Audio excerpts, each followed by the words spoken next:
G'day there guys, welcome back to In My Shed. I'm BC. This is the latest resurrection I'm about to perform, Haro tool and colour grinder. If you can see behind me, the lower table and the pivoting table, that was a bit of a struggle to get off, and I didn't want to film it because I was in a narrow area, no spare space, and I looked like an idiot, but quite an interesting machine. It's got an all-angle head. I've got the work head and a lot of accessories for it, and pulled it apart, and my old mate Clive hadn't completed the ball wave, so I'm pretty sure that the linear bearing should be full length. So I've got to make up a couple of strips of brass separators, 2.78 millimetre, which is 7/64th, unusual for a metric machine. But I'll bring you along when you see the whole lot in segments.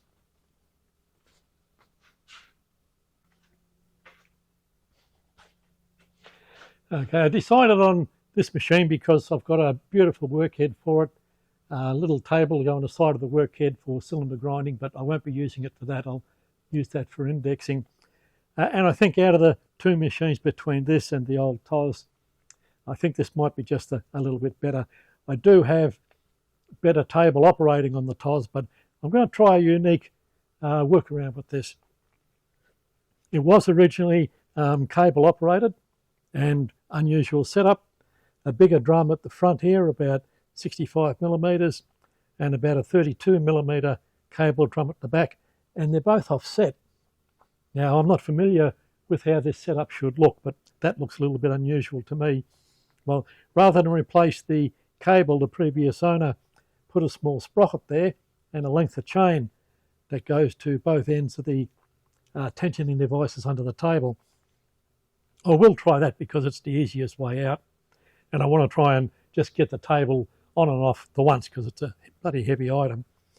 If that doesn't work, what I'm thinking of doing is mounting a lever on one of the wheels here with a drive link to the table and a little single arm on the table. I've seen that put together with Jim Schroeder from Projects in Metal over in the USA, and it seems to work his grinder quite well. He just uses a small knurled hand wheel, and he's only moving his table about 100 millimetres, I suppose, where this has got, I think, a 400 millimetre travel, which is quite substantial. I'm going to try and contact Haro today to see if those parts are needed, but I can't see just 2/3 of the table being supported to be sufficient to be doing it the right way. I'm going to get some 1 inch by 1/8 brass strip. It's held in here by a little lip in the bed, so it is captive.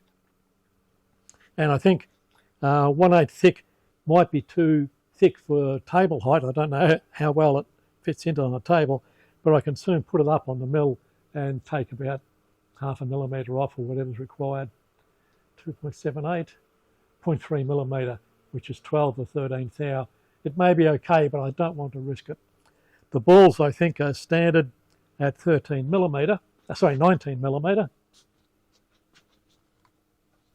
And something I meant to check earlier but didn't. They're not stainless steel. So they're chromed hard steel balls.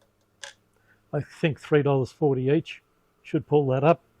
19 mils. I'm going to have to get 18, 19. Yep, that's quite cheap. The two bits of brass, I have to go from 300 to 400 mil piece because these are 310, and I don't want things clattering around in there. And I'm sure I'll use the offcuts of 1 by 1/8 brass in my model engineering. So it'll be in two parts with this machine rebuild. One will be the mechanicals.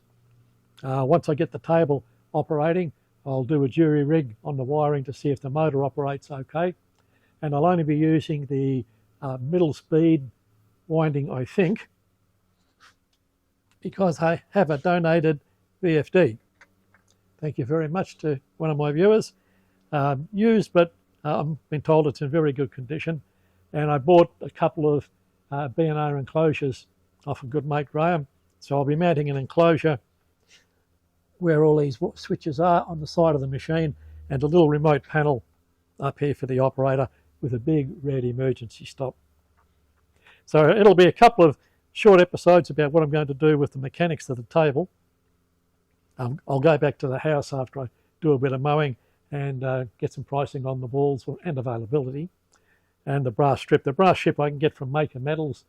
He is supporting our hobby quite well, so I think I'd rather buy off him and give him a little sale. And the rest of the table is just a clean up. I will try and lift the main table over and have a look at the waves underneath it, but the way this thing's built, it's made in Switzerland, it's a beauty. So that's what's on the go here. Please like and subscribe if you haven't already, and when I get some materials or we'll do some work, I'll bring you in for a look.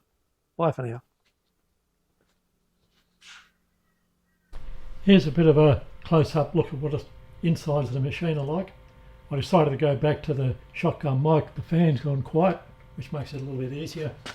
You can see the small pulley for the cable actuation, and that's the sprocket. The chain just runs from the tensioning point over to the top of the sprocket and down to the other tensioning point. That's the rollers, and originally it would have been an acetal strip or plastic kind of strip, but I believe that had fragmented and wasn't usable. This might have been all the balls that Clive could recover. And up the other end, spin you around, you can see the original fast drive point for the cable. There's a drum or a housing that covers the cable, and it's unusual in the way that it operates, just a single cable over the top, both ends. That could well be why it wasn't kept up. The main drum would have to have some sort of return spring to keep tension on the cable, and that could be a bit of a shit to try and keep that all operating. So you can see what we've got there. I'll swing the camera around and give you a look at the two tables. They're in very good condition. There we are with the two tables. You can see a little bit of the swivel table over the back and the main table in the front here.